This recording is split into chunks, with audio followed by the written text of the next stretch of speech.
Mais ça pouvait pas durer.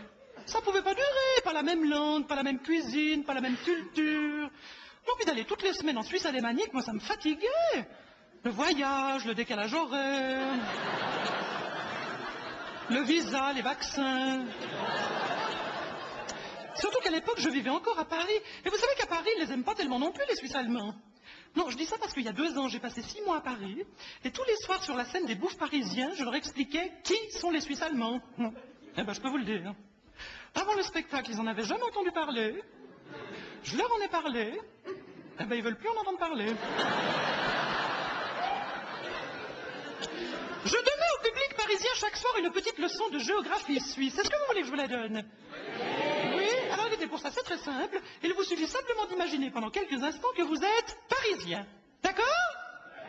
Vous êtes tous français. Rassurez-vous, c'est seulement pour 5 minutes. Ça? Bien. Comme vous pouvez le voir sur cette carte, la Suisse, die Schweiz, est composée de 4 régions linguistiques et principalement 2. Nous avons tout d'abord ici en bleu la Suisse romande, là où on parle français, c'est-à-dire les gens normaux. Et puis nous avons la Suisse alémanique, la Suisse primitive, qui est habitée principalement par les Suisses allemands que nous appelons, pour simplifier, les Bourbines.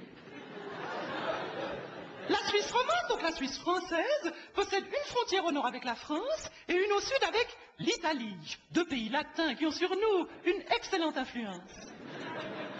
En revanche,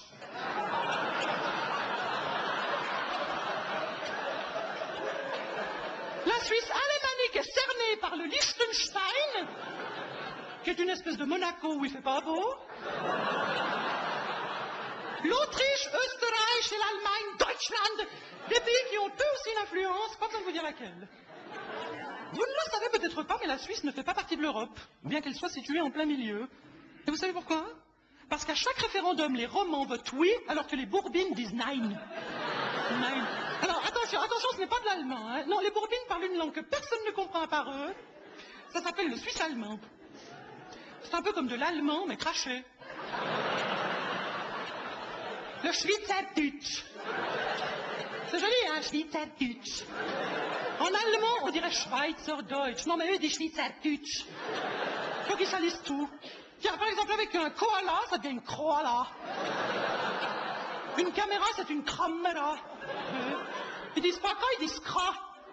Alors quand ils commandent à Coca-Cola, je vous raconte pas. Mais d'ailleurs, ils nous changent même le nom de nos villes. Ah oui, Genève, c'est Genf. Mora, c'est Murten. Soleure, c'est Solothurn. Alors le pompon. Le pompon, c'est Porrentruy qui, chez eux, se dit Prumtrout. Franchement. Non mais vous imaginez le traumatisme que ça représente pour un enfant? J'habite où? J'habite à Prumtrout.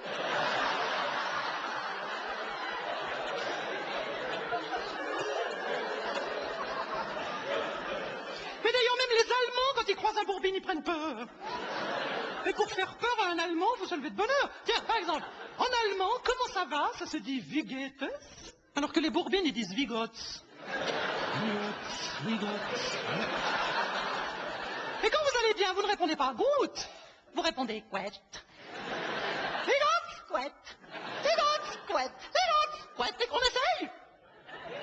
Wie geht's? Non, pas Quet. Quet. Quet. Avec la bouche qui tombe, avec un air bien dégoûté, comme ça. Oh, ça veut dire que vous allez bien, Quet. Wie geht's? Wie geht's? Wie geht's? Vous êtes suisse allemande, vous, c'est pas possible. Wie geht's?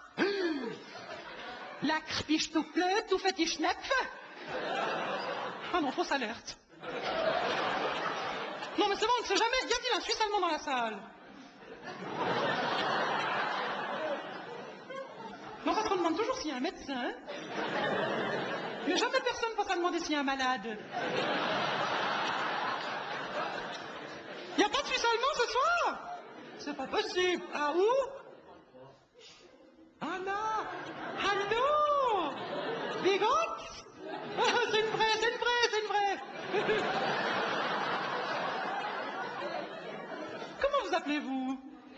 Cornelia. Cornelia, c'est définitivement une vraie. Dites-moi, Cornelia, d'où est-ce que vous venez? Quelle est votre origine? Lausanne. Dis donc, c'est gentil d'être venu si loin pour me voir. Mais rassurez-nous, Cornelia, vous êtes à Lausanne juste pour le spectacle, après vous rentrez chez vous, vous quittez la Suisse romande. Bon voyage.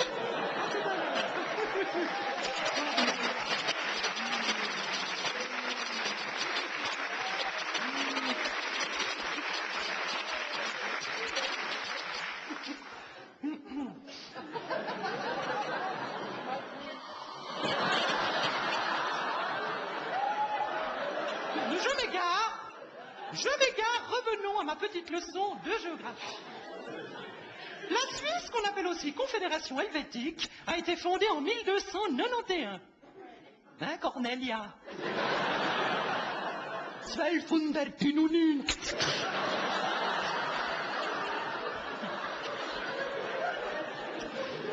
Contrairement aux idées reçues, la capitale de la Suisse n'est pas Genève, ni Zurich, mais la ville de Berne.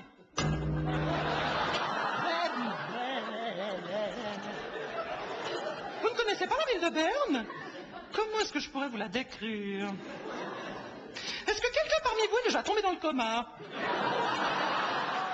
Voilà, alors c'est à peu près la même chose, sauf qu'à Berne, on n'a quasiment aucune chance de se réveiller. D'où l'expression « mettre le drapeau en Berne ». Alors attention, Berne est uniquement la capitale politique de la Suisse. Non, parce que nous avons une capitale économique, Zurich, une capitale diplomatique, Genève, et une capitale anatomique, Gland. C'est là que j'habite, à Gland, sur les bords du lac Léman. Parfaitement Gland, je vois rien de drôle. Mais en France, vous avez bien un village qui s'appelle Montcu. C'est pas vrai? D'ailleurs, moi je pense qu'on devrait jumeler Gland avec Montcu.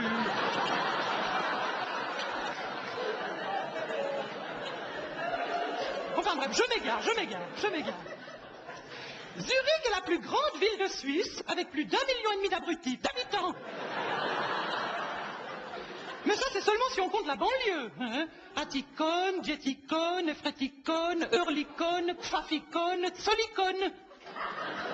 Ah, ça, elles sont nombreuses dans la région. Et bien alors, au milieu, ici, il y a ce que nous appelons Röstigrape, la barrière de Rösti.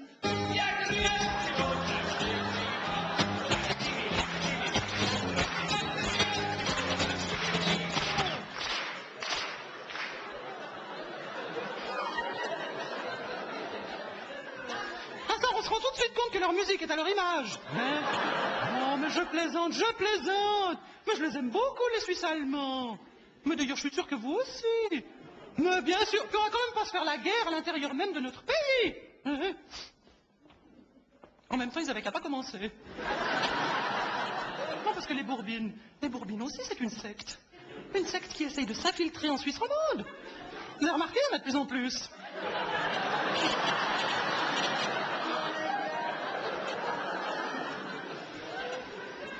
Alors ils viennent chez nous, ils nous disent qu'on est fainéants, qu'on ne sait pas travailler, qu'on pense qu'à rigoler. Oh mais ils sont chiants.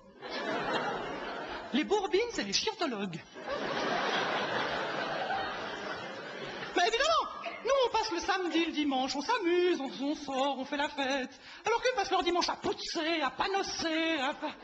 Ah, la panosse, voilà quelque chose qu'ils ne connaissent pas non plus à Paris, la panosse. Non, non, chez eux, on doit dire une serpillière.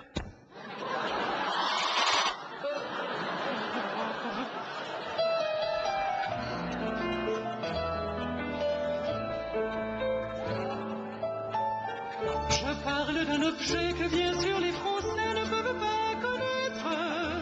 On s'en sert ça et là, après la bombe ou là pour laver les fenêtres. Et du sol au plafond, c'est cet humble chiffon qui nettoie la